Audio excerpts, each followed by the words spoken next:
Romanos, capítulo 1, Prefácio e Saudação.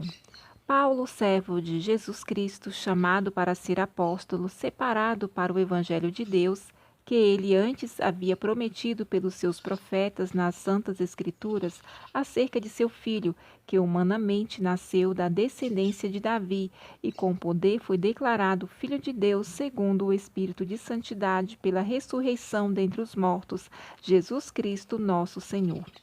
Por meio dele, recebemos graça e apostolado por causa do seu nome, a fim de conduzir todos os gentios para a obediência da fé, entre os quais também sois chamados para ser de Jesus Cristo.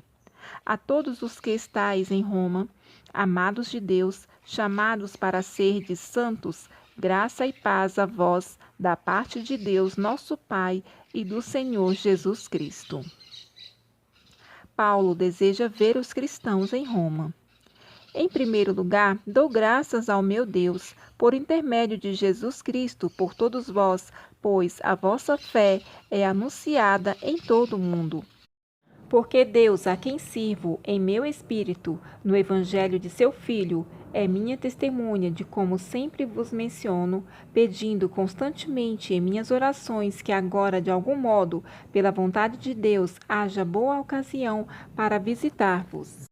Porque desejo muito ver-vos, para compartilhar convosco algum dom espiritual, a fim de que sejais fortalecidos, isto é, para que, juntamente convosco, eu seja encorajado pela fé mútua, vossa e minha. Irmãos, não quero que vos ignoreis que muitas vezes planejei visitar-vos, mas até agora tenho sido impedido, para conseguir algum fruto entre vós, como também entre os demais gentios. Sou devedor tanto a gregos como a bárbaros, tanto a sábios como a ignorantes, de modo que, no que depender de mim, estou pronto para anunciar o Evangelho também a vós que estais em Roma. A justiça pela fé. Porque não me envergonho do Evangelho, pois é o poder de Deus para a salvação de todo aquele que crê, primeiro do judeu e também do grego. Pois a justiça de Deus se revela no Evangelho, de fé em fé, como está escrito: o justo viverá pela fé. A idolatria e a depravação dos gentios. Pois a ira de Deus se revela do céu contra toda impiedade e injustiça dos homens que impedem a verdade pela sua injustiça. Pois o que se pode conhecer sobre Deus é manifesto entre eles, porque Deus lhes manifestou. Pois os seus atributos invisíveis, seu eterno poder e divindade, são vistos claramente desde a criação do mundo e percebidos mediante as coisas criadas, de modo que esses homens são indesculpáveis, porque, mesmo tendo conhecido a Deus, não glorificaram como Deus, nem lhe deram graças. Pelo contrário, tornaram-se fúteis nas suas especulações, e o seu coração insensato se obscureceu. Dizendo-se sábios, tornaram-se loucos. E substituíram a glória do Deus incorruptível por imagens semelhantes ao homem corruptível, às aves, aos quadrúpedes e aos répteis. É por isso que Deus nos entregou à impureza sexual, ao desejo ardente de seus corações, para desonrarem seus corpos entre si, pois substituíram a verdade de Deus pela mentira e adoraram e serviram a criatura em lugar do Criador, que é bendito eternamente. Amém. Por isso, Deus os entregou a paixões desonrosas, porque até as suas mulheres substituíram as relações sexuais naturais pelo que é contrário à natureza. Os homens, da mesma maneira, abandonando as relações naturais com a mulher, arderam em desejo sensual uns pelos outros, homem com homem, cometendo indecência e recebendo em si mesmos a devida recompensa do seu erro. Assim, por haver rejeitado o conhecimento de Deus, foram entregues pelo próprio Deus a uma mentalidade condenável, para fazerem coisas que não convêm, cheios de toda forma de injustiça, malícia, cobiça, maldade, inveja, homicídio, discórdia, engano, depravação, sendo intrometidos, caluniadores, inimigos de Deus, insolentes, orgulhosos, arrogantes, inventores de males, desobedientes aos pais, insensatos, indignos de confiança, sem afeto natural, sem misericórdia, os quais, conhecendo bem o decreto de Deus, que declara dignos de morte, os que praticam essas coisas, não somente as fazem, mas também aprovam os que as praticam. Romanos capítulo 2. O julgamento divino. Portanto, quando julgas, és indesculpável. Ó homem, sejas quem for, pois te condenas naquilo em que julgas o outro, pois tu que julgas praticas os mesmos atos. Mas nós sabemos que o julgamento de Deus é de acordo com a verdade contra os que praticam tais atos. E tu, ó homem, que julgas os que praticam tais coisas, mas fazes o mesmo, pensas que escaparás do julgamento de Deus?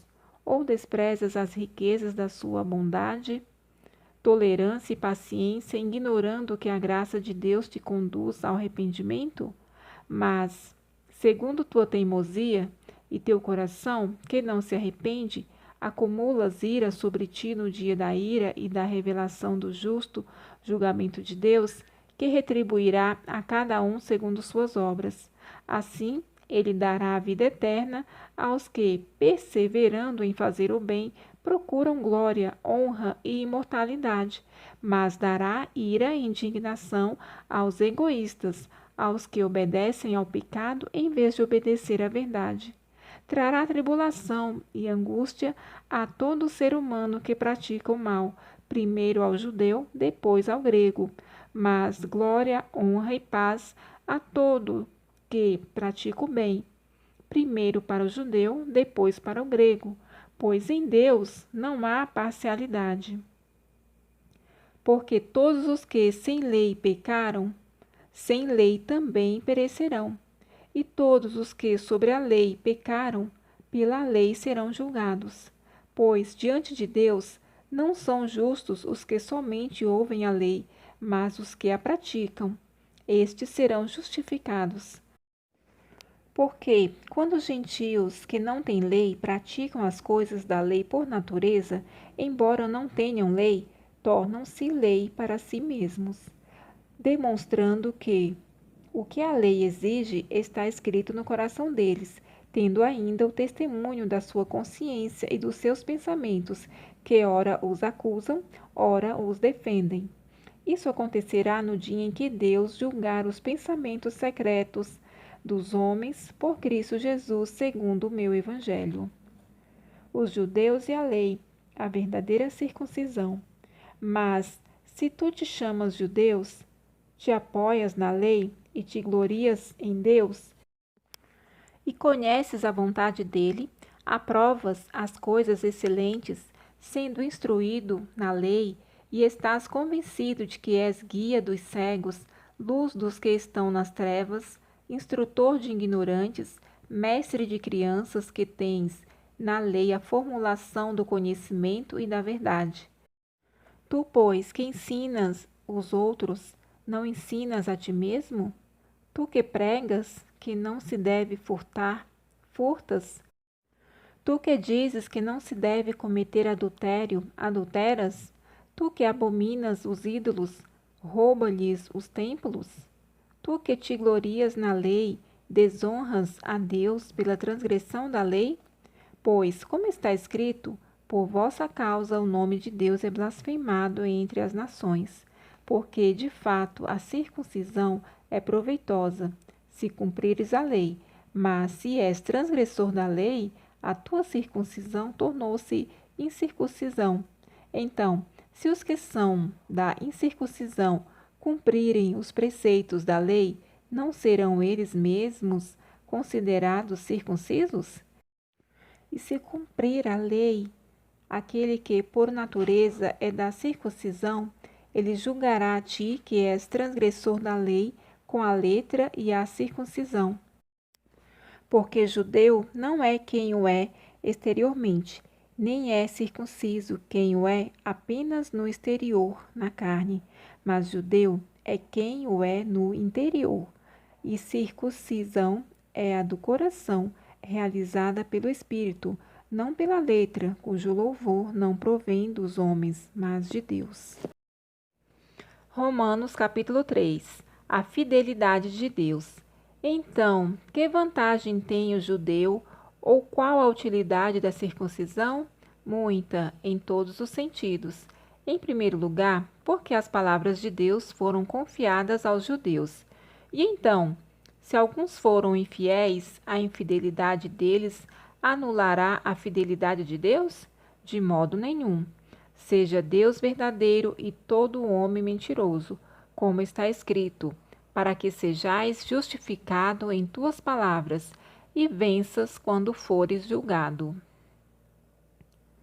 Mas, se a nossa injustiça demonstra a justiça de Deus, que diremos?